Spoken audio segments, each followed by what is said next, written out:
So the theme of this week's edition of NXT was NXT Vengeance, where I guess the whole point was for the feuds that were built up on the NXT TV shows on the WWE Network to come to a head on this show, kind of like they would a pay-per-view, I guess. This was the first sort of themed special show they'd done since NXT arrival on the WWE Network back on February the 27th, roughly a month later. So was this show any good? How did I feel about this show?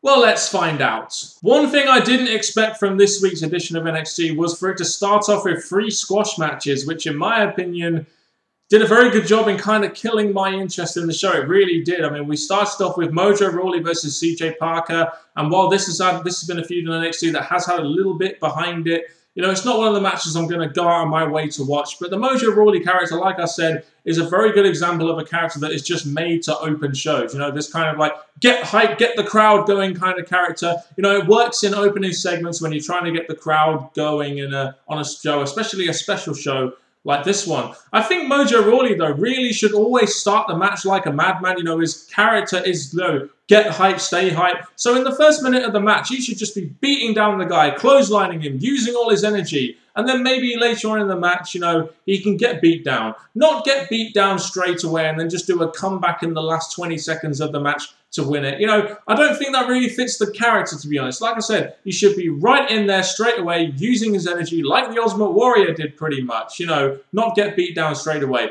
And thank God this was a squash match, actually, and nothing more, because obviously Mojo Rawley is very green, and I didn't really want to see CJ Parker in a match which lasted more than 3 minutes. So Mojo Rawley gets the win here, thank God. We then had Tyler Breeze versus Xavier Woods, which was like a rematch from the match that didn't happen on NXT Arrival. I must admit, I wasn't really particularly interested in this match. I thought the match itself was kind of eh. The end of the match just seemed very awkward in getting to the finish, in my opinion. Tyler Breeze gets the victory. Yoshitatsu versus Corey Graves was our third squash match of this evening. Yes, a rematch from the show, I believe, that was after NXT Arrival. You know, this just felt like another jobber match, a match which didn't really belong on this show. Although I guess at the end of the day, you know, Corey Graves gets the victory, as he should. And next week, it's going to be Corey Graves versus Sami Zayn in what I presume will be the main event. So I guess in that sense, it did have a purpose on this show. It just didn't really do a good job, in my opinion, of, you know, starting the show off strong and starting the show off with a fast pace. 3 squash matches in a row.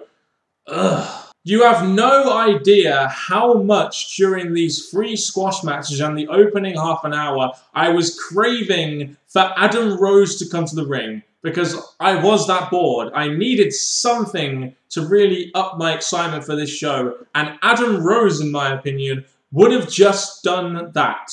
So half an hour into the show, we finally get something that I have at least a little bit of interest in, and that was Natalya versus Charlotte. This was all based around their family history, you know, Natalya being related to Bret Hart and Charlotte being related to Ric Flair. I thought it was pretty cool, actually, that Bret Hart actually came out there and kind of managed Natalya. Would have been cool if you had Ric Flair managing Charlotte, but instead we had Sasha Banks out there with paper-thin Summer Rae. No, not the real Summer Rae, an actual paper version of Summer Rae. And considering that Charlotte is still quite green, this match was actually going along quite well, in my opinion. You had Sasha Banks coming in and causing a disqualification, and Natalya kind of gets her vengeance on Sasha Banks, but not really on Charlotte, which makes me believe that this feud is potentially going to continue onwards, and whether or not they'll have Charlotte, you know, end this feud winning to position her to face Paige, I do not know. But it looks like they're probably going to be having, you know, one more match in this feud. I really would have thought, though, if it being NXT Vengeance, they would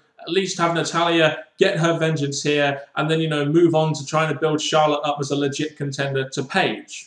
So the main event of this show, and the match which this whole show was pretty much built around, was Bo Dallas versus Adrian Neville for the NXT Championship. And I guess in a kind of silly way, because of the way the show opened with the 3 squash matches and the way the Divas match finished, I guess this match was automatically put on a much higher pedestal, which made it feel like a main event, because it was by far the most important match on this damn show. And they did give it some decent build, you know, with the video package at the beginning of the show and an interview with Bo Dallas, and then a pretty bad interview, in my opinion, with Adrian Neville. You know, so the build going into this match was pretty solid, in my opinion. And the match itself didn't disappoint. I thought this was a pretty good match. I actually enjoyed this match a little bit more than their ladder match. I think without the ladders in there, you know, they weren't as restricted and they didn't have to really worry about ladder spots too much. And I think in a normal one-on-one match, these two just had better chemistry and were just better together in the ring, in my opinion. I must admit, I did think the way this match finished was pretty cool. I mean, you've got Adrian Neville, who's pretty much all about high flying. His damn finisher is amazing.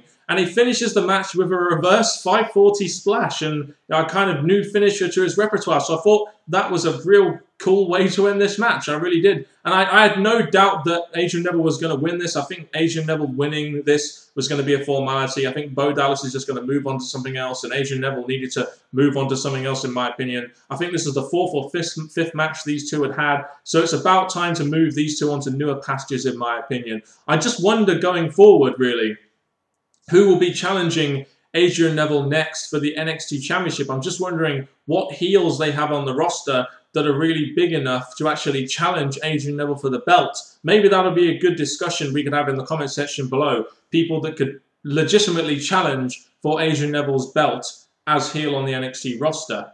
So my overall thoughts on this show really revolve around two words, and those two words are card structure. I'm being serious here. I mean, the first half an hour of the show really did a great job in killing my buzz for this show. And I think maybe if you started off with Natalya versus Charlotte, or maybe started off with the Mojo Rawley segment and then moved on to Natalya versus Charlotte, then had a squash match or two, then had the main event, it may have had my interest a little bit more. But the first half an hour of the show nearly killed me, in my opinion. Just nearly killed me. And I'm really glad I sat through the show and, you know, had the patience to get to the last two matches, because the last match, in my opinion, is what made this show into just an okay show, in my opinion. So I really think the card structure on it, there was 5 matches on this card, and I really didn't think there really needed to be 5 matches, in all honesty, especially with it being NXT Vengeance, an actual theme show where you expect some big things to happen, let's face it, you know, even if it is NXT. And we got a really good main event, like I said, which made this into an okay show, in my opinion. The first half an hour of the show, really didn't think we were going to get anything more than that, in my opinion. But still, really, in my opinion, though, not up to the general NXT standards that I'm expecting from NXT, from what I've watched before. And I don't really know what it is. I don't know whether it's them on the WWE network and them having to change the way they do things a little bit for a wider audience. I don't really know, but something, in my opinion, is really off about NXT right now. And I really, really don't know what it is, and I want the old NXT back. You know, I don't know what it is. I can't put my finger on it. If you guys can, please tell me in the comment section below. If you have anything to say about the show, please let me know down in the comment section below. And make sure you tune in tomorrow for my WWE SmackDown review, where I'll be talking a little bit about SmackDown and also a hell of a lot about what happened on Raw. See you same time next week, guys. Goodbye.